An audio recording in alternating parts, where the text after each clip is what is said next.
Welcome 9th class. हमने chapter number 3 continue किया है बायोडाइवर्सिटी। कल हम बायोडाइवर्सिटी की डेफिनेशन और इम्पोर्टेंस ऑफ बायोडाइवर्सिटी पढ़ चुके हैं। आज हमने पढ़ना है क्लासिफिकेशन। क्लासिफिकेशन क्या होता है? Classification is a method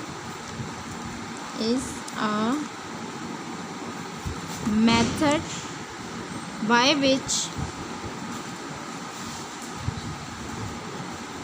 biologist divide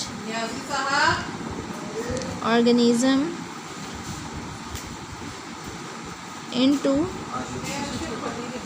groups and subgroups।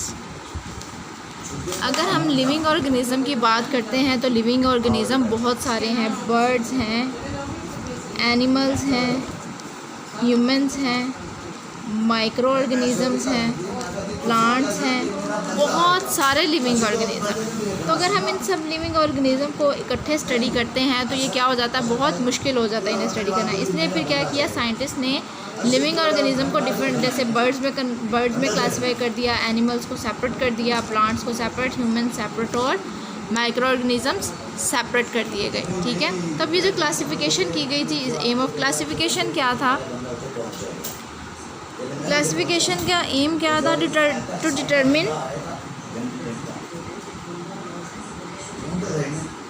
Similarities and differences. ठीक है, उनमें सिमिलैरिटीज और डिफरेंस चेक करना था ऑर्गेनिज्म में, एंड एवोल्यूशनरी रिलेशनशिप। एवोल्यूशनरी मतलब उनके एंसेस्टर्स जो हैं उनके साथ उनका क्या रिलेशन है। जैसे साइंस क्या कहती है कि ह्यूमन जो है वो क्या है, एवोल्यूशन है फ्रॉम मंकी से ह्यूमन बने हैं। तो इस तरह जो है एक ऑर्गेनिज़म का दूसरे ऑर्गेनिज़म के साथ क्या जो है एवोल्यूशनरी रिलेशन है, इसका हमें पता चलता है। ये क्या है, एम्स हैं किसके, क्लासिफिकेशन के। इसके अलावा हमने पढ़ना है टैक्सोनॉमी एंड सिस्टमैटिक्स। टैक्सोनॉमी क्या है? Study of the classification of living organism. Study of classification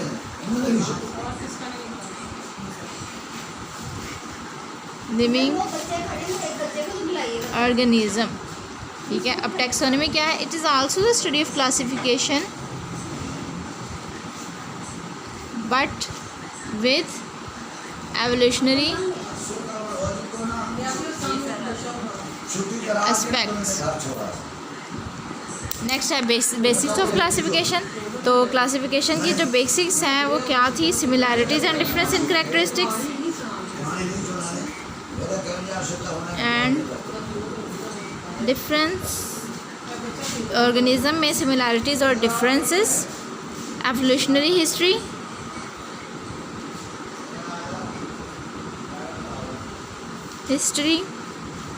and modern genetics.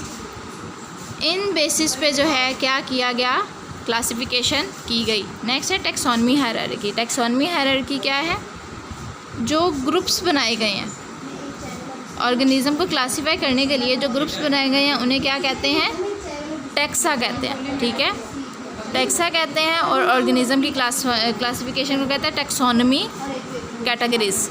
Taxonomy hierarchy क्या है? जब टैक्सोनॉमी की कैटेगरीज़ हैं वो एक लैडर बनाती हैं।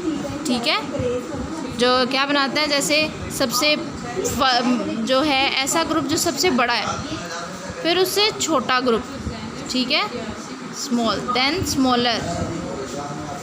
इस तरह जो है हम एक सीक्वेंस में एक लैडर बनता है टैक्सोनॉमी का, तो उसे क्या कहता है? Taxonomy hierarchy. ठीक है, जैसे अगर हम क्लासिफिकेशन देखें जो साइंटिस्ट ने दी है, तो सबसे पहले क्या आता है? किंगडम।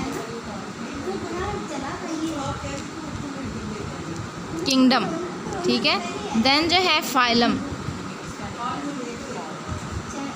फाइलम के बाद है क्लास के बाद ऑर्डर के बाद family, genus and then last पे स्पीशी।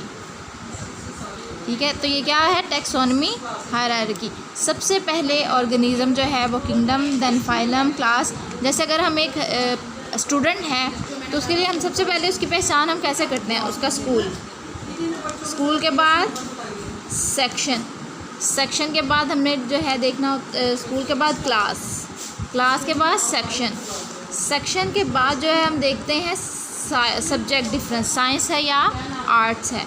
उसके बाद जो है हम देखते हैं roll number. As it is एक ऑर्गेनिज्म जो है, जब हमने उसको पहचानना होता है तो हम क्या करते हैं, पहले kingdom, phylum, class, order, family, genus and then species. इसे क्या कहते हैं, टैक्सोनॉमी हायरार्की।